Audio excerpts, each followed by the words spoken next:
Hello and welcome to What the Tech from Boast AI, where we talk with some of the brilliant minds behind new and exciting tech initiatives to learn what it takes to tackle technological uncertainty and eventually change the world. Today, I'm thrilled to welcome to the show Lauren Thibodeau, who, along with being the founder at saascan, is an advisor and all-around rock star within the Canadian startup ecosystem. At saascan, Lauren and her team provide mentoring, enablement, and advisory services to Canadian SaaS startups at almost all stages of their growth journey. What sets saascan apart is that they help SaaS leaders be metric savvy and customer centric, leveraging the latest research to inform all decisions. This ultimately helps businesses achieve higher ARR, net dollar retention, and ultimately SaaS company valuation. On the topic of research, however, Lauren and her team recently published the SaaS Metrics That Matter Most for Startups in 2024 report, which highlighted the key success factors that burgeoning SaaS businesses need to prioritize to navigate all that 2024 has in store. From the expected impacts of generative AI to the rise of hashtag growficiency, I'm excited to get Lauren's take on how these metrics are starting to bear as 2024 rolls out. But as I mentioned before, Lauren's reach goes beyond saascan, as she's an advisor to incubators and accelerators across Canada, including our friends at Volta and Invest Ottawa, as well as directly providing customer success strategy for a roster of startups in her network. She's got her finger on the pulse of the Canadian startup ecosystem, and I cannot wait to pick her brain on the current state of startups and what it takes to succeed in today's market. So, without further ado, welcome to the show, Lauren. Thank you so much, Paul. It's just fantastic to be here. We're so happy to have you. So I know I did give some background about the work you're doing, and I think you could probably tell from that intro that you are based out of Ottawa. But Lauren, tell me a little bit about you and how you got into the startup space in the first place, and specifically SaaS. What made this an interesting arena for you to provide your support and expertise? Yeah, thanks so much, Paul. So like many people, probably I stumbled into this career a little bit by accident. And I would say, coming out of school, looked to see what would be interesting and really came into the software space before SaaS was even a thing. And then as software companies grew, I was at big globally traded companies, Cognos, IBM, PTC out of Boston, Kinaxis, things shifted to SaaS. And that business model excited me mostly because you need to really keep customers happy and engaged and excited to renew them. And my focus on driving customer adoption, customer value really, resonated with that SaaS model. And so as I saw some of the struggles larger companies had, I thought, gosh, wouldn't it be amazing to kind of help companies earlier in their journey so they can set themselves off on the right foot?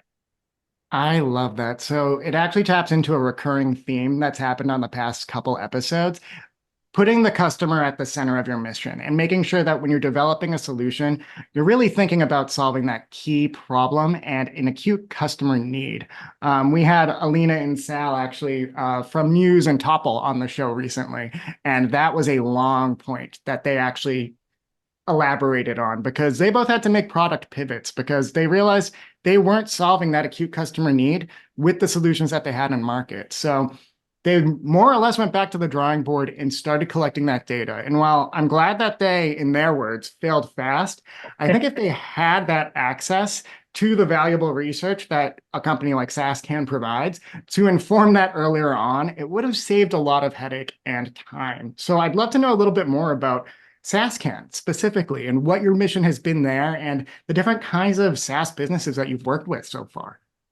Yeah, that's great, Paul. So yeah, thank you. I'll maybe just tell the quick origin story and then how it's evolved since then and who we're helping now. It really came out of the early days of COVID and the panic and the sky is falling mentality when I was talking to SaaS companies and CEOs and investors thinking, what's going to happen to our customers and our churn? Is it going to go through the roof? And so I just did a study. I did a quick study. What did people think would happen? And surveyed Canadian SaaS leaders, startup founders, and of course, they thought the sky would fall. Closed the loop about 4 or 5 months later and did a second follow-up. This was all back in 2020. And lo and behold, the sky only fell half as much as people predicted. But what was fascinating was the interest and the take-up and the fact that both founders and investors were interested in this data. And it really helped SaaS founders. Certainly the findings from the second study show, wow, the companies that weren't impacted as negatively did a couple common things. What did they do? What can we learn? How can that help other SaaS companies? So in the early days, it really started off as let's research retention and churn in SaaS companies. Very narrow focus. Where it evolved and where we're at today is a much more broad focus on SaaS metrics in general. We support research for companies up to about 5 million in ARR. And we've added in one-on-one mentoring for founders because nobody wants to ask a question that they think is dumb. Never is, but people don't want to ask a question in a public space. So that's what we've now got. We've coupled this research with one-on-one mentoring, and we're all about enabling any vertical, any SaaS founder based in Canada who is under that 5 million ARR mark. I love too that this was born out of the pandemic and the panic of the pandemic. Yeah, I know we all thought the sky was falling. I know it's been a roller coaster ride just for people who are employed at tech companies over the past few years. But again, you started off with that key point around retention and churn, which I think is the key point around SaaS companies. Again, it's a subscription model. You got to keep your customers happy and get that pay coming in, and it's all ARR. But that you broadened it out too, and I love that you even alluded to that one-on-one mentoring that saascan provides. I love that you had said there's no such thing as a stupid question. I'm not necessarily a technologist, and I find myself asking what I think are a lot of stupid questions on this show, but I think even founders who aren't inherent technologists, they're going to have that same apprehension. So I love that there's a program like that where you can feel safe with a partner. And that is beautiful. Now, I would love to talk a little bit about the metrics that matter most for SaaS startups. This is your latest research. I know it was published back in November. We did do some blogging on it on the Boast side. I saw that. Thank you. Absolutely. Awesome. I love good stats. That is just my marketing brain. But we will be doing even more blogging about it after this episode. But I'd love to hear a little bit about how did you collect the data for this, I guess, as a starting point? Yeah, great question. So the data came from two sources in this report. The first was a survey of investors, mostly Canadian, about 4 dozen investors. And we ran a survey. It's now the 3rd year I've run this survey. And we asked them not what they care about, but what SaaS founders should focus on if they're under 1 million in ARR or if they're between 1 and 5 million in ARR. So that was the first thing, reaching out to mostly investors, a couple lenders, but mostly investors. The second piece, so that tells us what metrics are important. The second piece was, what does good look like? What does great look like on these metrics? And so in partnership with a number of other partners, including Benchmark in the US, SaaS CFO, there's maybe 8 or 10 of us now, we did a survey to SaaS companies across North America and said, tell us your values on these key metrics. And so from there, we were able to glean benchmarks. And so this report that saascan published says, hey, what should you be focused on as part 1? And B, what does great look like on those key metrics compared to benchmarks? And in that data set, there's about 1,880 companies. So it's a very large and robust data set. That is fantastic. And again, I love that you took that investor first approach in gathering the data too, because obviously they are going to be the ones who are making the judgment call here. Yeah, that's right. And I want to pick up on that, Paul. That's so important. That's one of the things I'm passionate about with saascan. Investors have been wonderful partners for saascan and advising. We have a great investor, Isaac Seween, on our advisory board. And they've been wonderful. They see hundreds of deals every year, thousands in their career. SaaS startup founders may have founded 1 company, maybe 2. And so saascan is all about really leveling the playing field for founders, educating founders so that they have both the knowledge and confidence when they're talking to investors and lenders, applying for funding. They just, we got to increase their knowledge and confidence. And so that's what this research is about.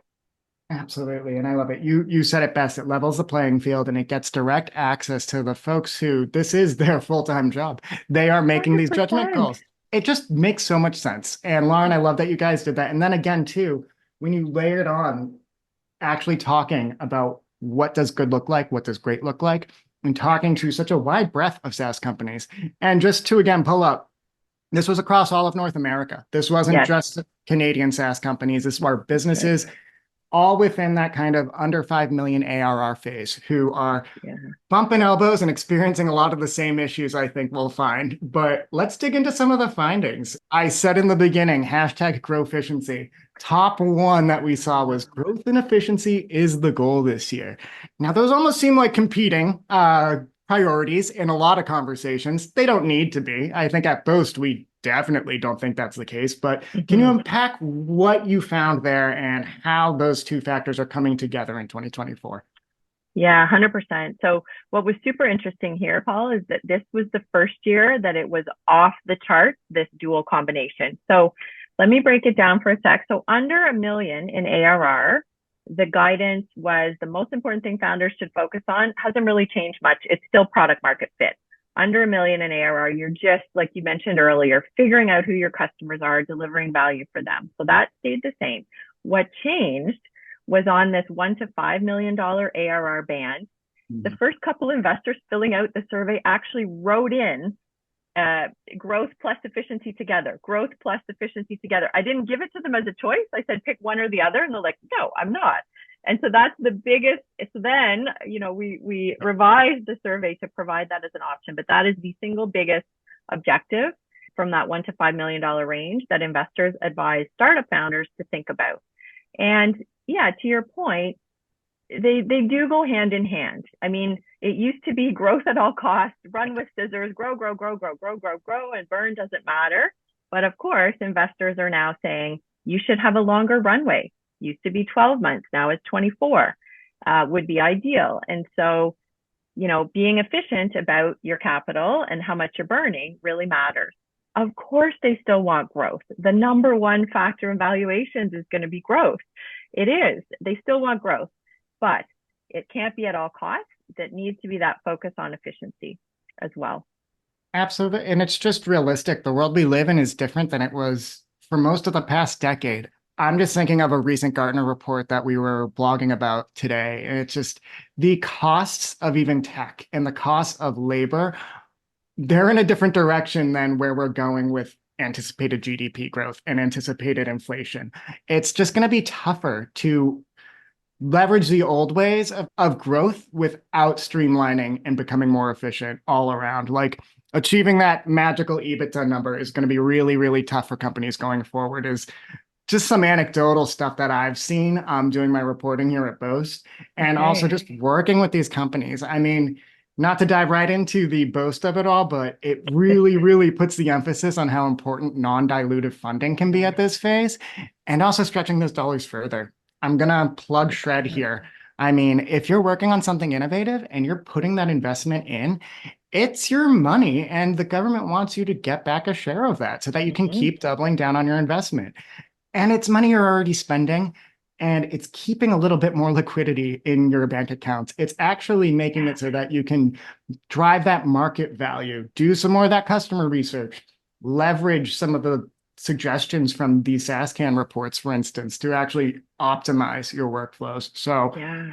I mean, I love that point, and I think it does make sense. And also, I love that they were writing in growth plus efficiency. Yeah, I Like know. Isn't that crazy? Isn't that that great? is, yeah. I want to pick up on what you just mentioned about the Boast report because this is another way to level the playing field for founders. So we love sharing that out. Like Boast has an amazing guide on Shred, on non-dilutive funding for SaaS founders, for all tech founders, and it's just another tool in the toolkit to increase your efficiency, extend your runway. And so 100%, we love sharing that kind of stuff out with our founders. I want to mention a finding too that surprised me beyond just the writing in growth plus efficiency. In this year's report, earlier than ever, a metric called burn multiple showed up. And so even at under a million in ARR, investors are telling founders, SaaS founders, really early stage, understand how much money you need to burn to generate a net new dollar of revenue. And so if it takes you $3 to burn to generate one net new dollar of revenue, that's not very good. You need to, over time, in the early days, it's a little different. If you've got lots of venture funding, okay, it's maybe a little different. Certainly if you're a bootstrap founder, and about a third of SaaS founders in Canada are, you need to be understanding your burn multiple. That showed up earlier, under this million ARR mark, whereas in the past, that was something investors said, oh, don't even worry about it until you get a little bigger. That is super interesting. But I mean, I think it draws a fine line under those realities of the economy right now and how investors they need to think about their short-term payback 100%. a lot more than I think that they had in the past. And I'm so glad that you actually explained burn multiple to me too in giving that explanation, because that was going to be my next question, actually. I know that we had noted that lifetime value and customer acquisition costs. It's not like those don't exist and those aren't going to be things that SaaS founders should be monitoring going forward. But we're talking about actually getting your runway in order and fueling your runway for 18 to 24 months. You need to have that burn multiple tailored. Now, that was actually another finding that I saw in the report, that 18 to 24 months of runway is the most common guidance. Now, did that come from investors? Did that come from the actual SaaS founders that you interviewed? How did that number come about? And what does that say, I guess, in the context of the large? So good question. That came from investors, not founders. It came from investors who used to say a year or two ago in our studies, 12 months runway is probably good when you're at this under 5 million. Investors now said, whoa, really move the pendulum, swing the pendulum over. You need 24 plus months of runway. I actually just looked this morning on the Bessemer State of Cloud report for 2023, which is a great resource for founders.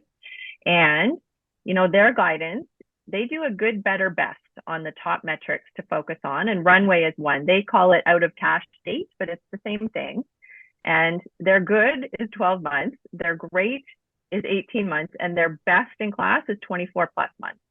And so it hasn't really changed in 2023, right? Big change from 22, 21, but really keeping that. Now, on the other hand, you talk to SaaS founders and leaders, they don't have 24 months of runway.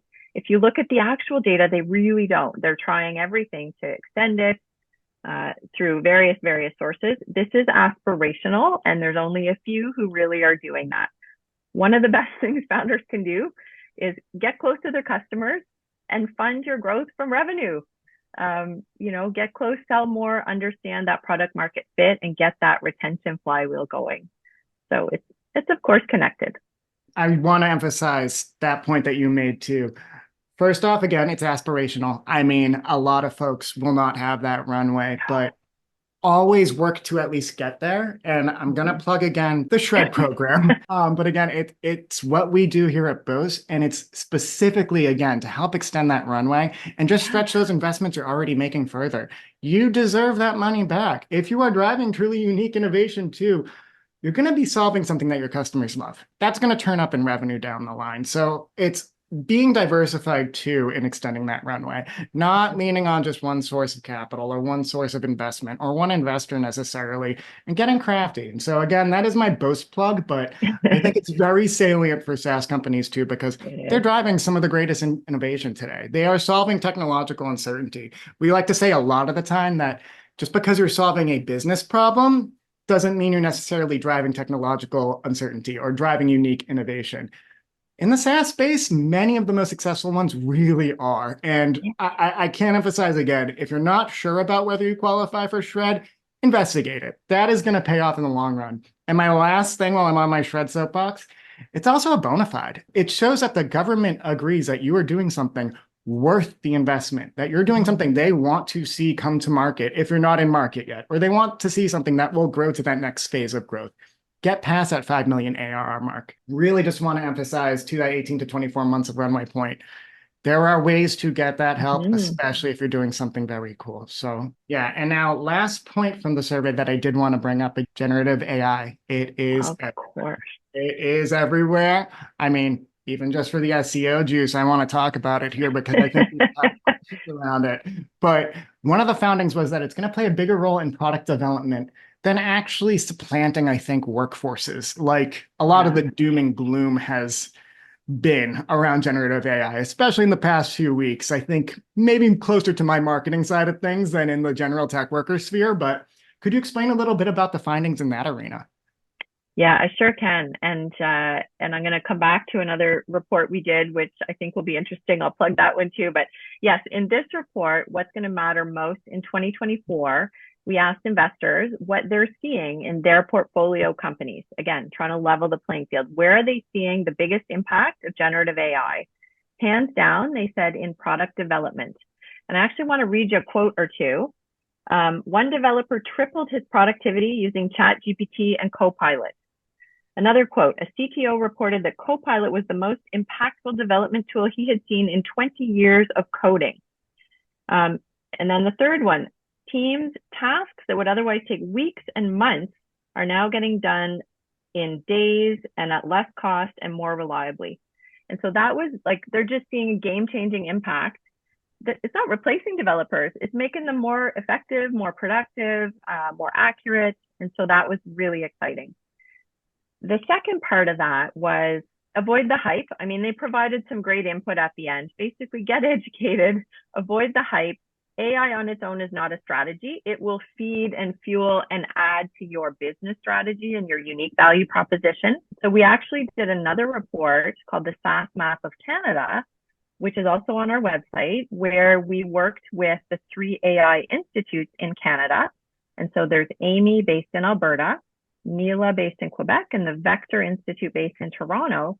And they have a ton of programs for founders to get educated on AI, to build it into their workflows. And they advised us on what are some of the things founders should be doing as well. So these 2 reports together, a ton of meaty content on AI, generative AI, and how to use it. Avoid the hype. I think that is a big thing that founders need to take to heart and really think about that growth plus efficiency when you're deploying AI. Like you had said, it tripled productivity for some of the folks who responded here. I mean, I've used Copilot. I hate to say how impressed I am with it. Again, I am a marketer. I like writing the words myself. I like doing it all.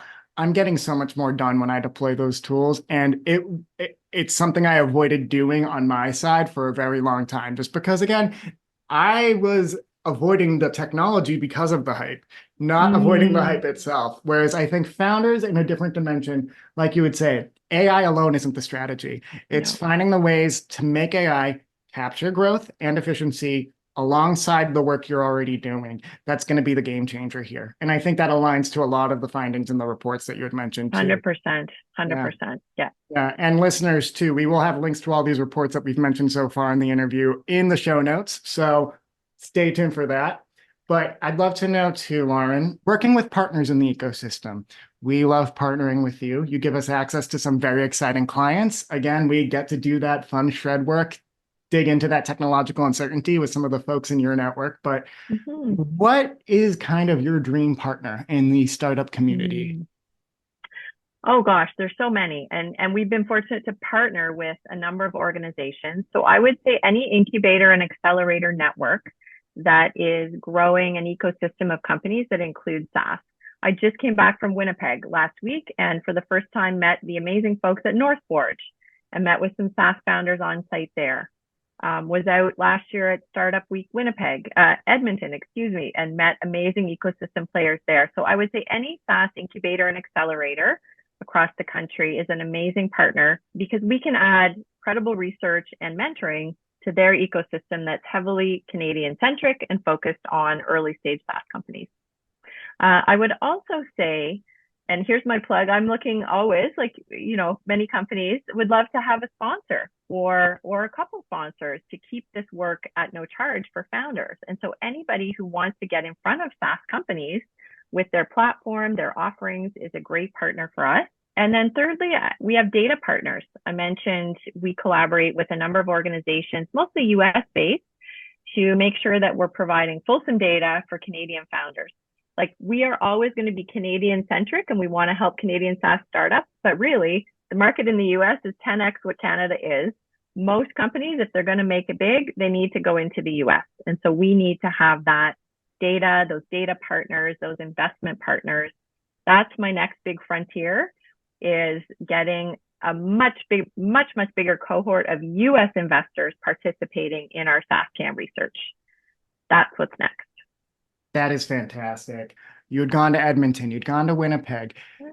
There is a lot of innovation happening. And at least to me, as an American, unexpected corners of Canada too. Last night we just had a Brews and Bites in Calgary, and I know that we were floored with how many people who are working on projects that are very evidently shreddable, that are very evidently innovative, and that we think there is some serious potential for. And I just want to emphasize again, you're going to be casting your net wider and you're going to be working with more investors again in the States and trying to get even more data to help inform it all. But we're not losing sight of Canada in any of this. We're very much No, making sure that all of this information is getting to the people who can really, really, again, capture that growth, capture that efficiency, and just succeed with these resources.